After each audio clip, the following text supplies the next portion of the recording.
We were at a pumpkin patch all morning and it got quite windy. I am a little wind blown at the moment. Okay then. Welcome back to my garage. I am Pam and these are who we are dealing with today. These had, and by these I mean collectively, this table, all had questionable things on them when I was checking plants yesterday, and so I thought I would kind of show you what checking plants means so that you can kind of do the same and hopefully catch things that are at the early stages instead of waiting until it's too late and your plant is kaput. So here's what I do.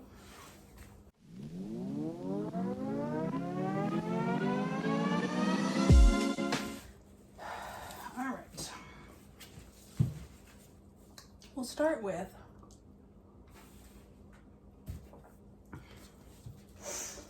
this guy. I do have one of these at work as well, but this is my home one, and to be perfectly honest, I think I'm going to move it to my office with the other one because the other one is so freaking happy. This one has not had good luck since it's been in my house. The first leaf that it grew snapped off there, and then the next one that grew snapped off there. So I just had two. Anyway, it's growing just fine. It's grown 3 leaves since then, and it's doing one at the moment. Ugh, there it is. That said, I will show you why I'm a little concerned with it.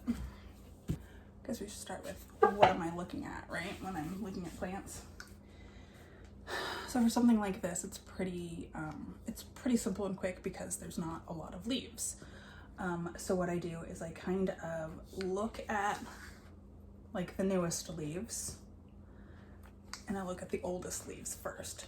And I kind of just look through carefully to see if, not carefully even, I just kind of give it a glance through to see if anybody's got any weird or new blotches or wiggly things. Actually, no. If you see bugs and they've been there a while, so talking about how to find those bugs,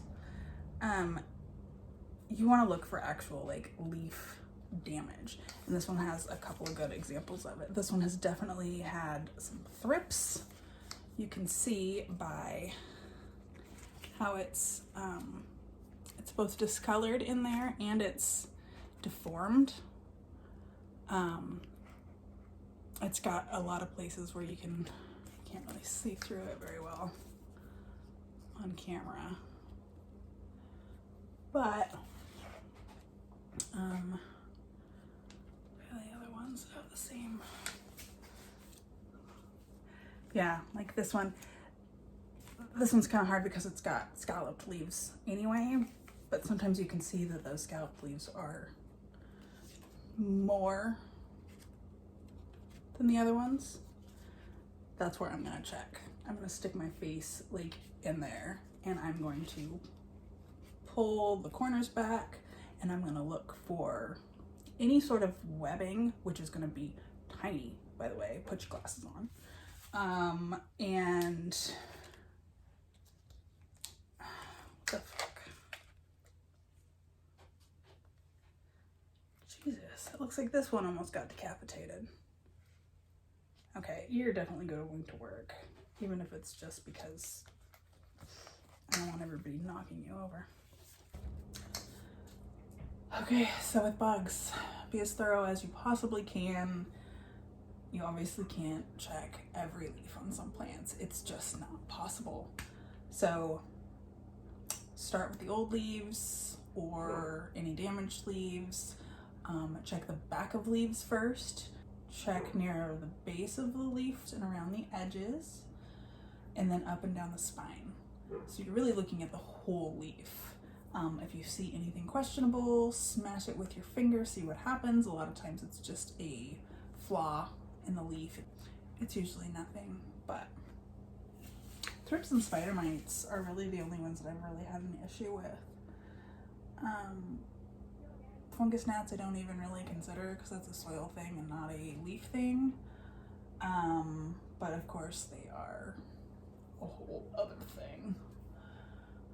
If you're not familiar with fungus gnats, they're basically fruit flies, but a little bit smaller and harder to smack between your fingers, or, you know. Always start on the underside of the leaf because that's generally where the bugs are gonna hang out. I start kind of here, look along the edge of the stem for anything anything small and white or anything small and black. So if it looks like dirt, make sure that it's dirt because it very easily could be a bug. I go ahead and just try and blow it off. That way you know for sure if it's dust or not. And then I go in and I try to wipe off. And if it's something that wipes off easily, it's something to take a look at. When you're looking for bugs, you want to be on the lookout for tiny, tiny specks of either white or sometimes red. Those are generally going to be some sort of a spider mite and you don't want them. So if you do see any of that sort of thing, I squish it with my finger and then I spray it. I just spray the hell out of it. Up and down both sides of the leaf.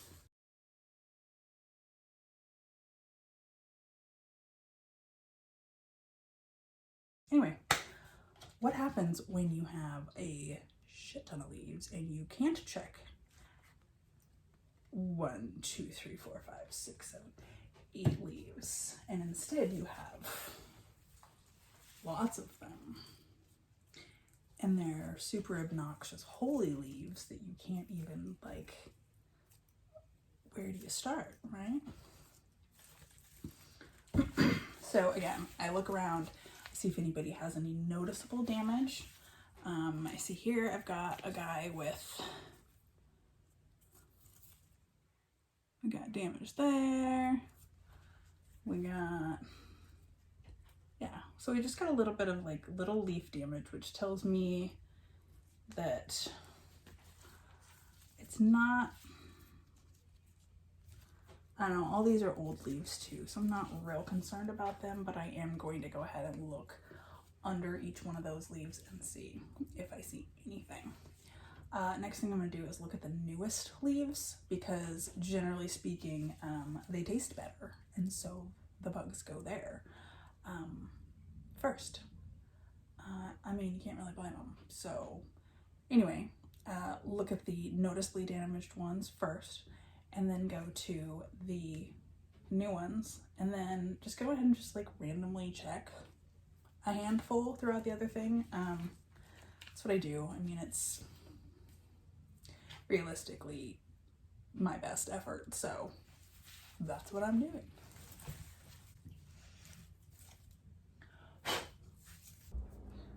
One thing to remember about this kind of moss pole too, which is, this is a stupid one, whatever. It flakes when it's dry and it looks a lot like bugs. So, you know, don't freak out. Always move things before you freak out. Move things. Look further, investigate further. Oh no. There's got a root coming out the bottom too.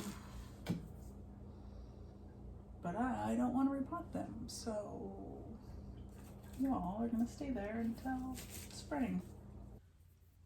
So you're looking for dark brown, kind of, or brown hard things, which could be scale. You're looking for thin, white, very small, and if you stare at it long enough, it'll kind of wiggle. Little white guy, that would be a thrip. Sometimes they are black, but I usually only see them at the larva stage, which is white like that. And then spider mites are the itty bitty tiny little groupings of them. Some of these are just old and kind of sad, so I'm just gonna put them out of their misery.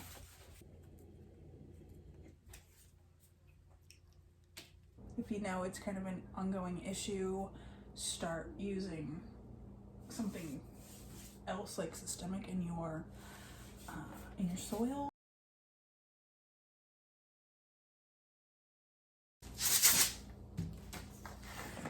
So with these, I sprayed them down, and I'm gonna also put some systemic in the soil itself, and this is gonna basically make the plant poisonous to bugs.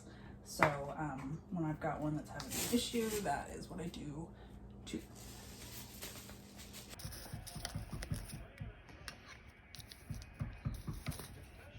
Steve has to kind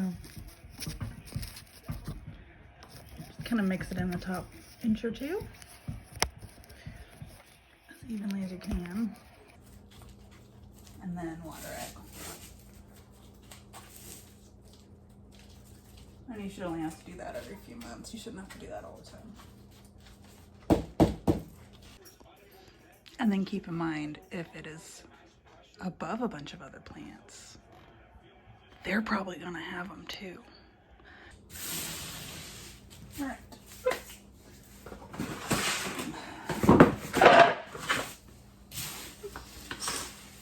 Always have a dirt pot under the table. So yeah, this is the mccolley's finale. Put out these awesome, like, burgundy, orangey leaves.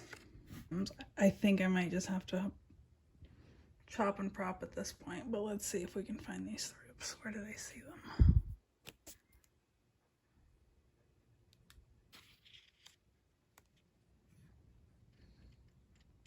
Oh, damn it. They're like just starting to grow again, finally. See how they're tiny, they're moving though. That is thrip larva. And that is not a good thing to see. Bug I forgot. Aphids, especially if you have any outdoor like garden plants that get mixed up.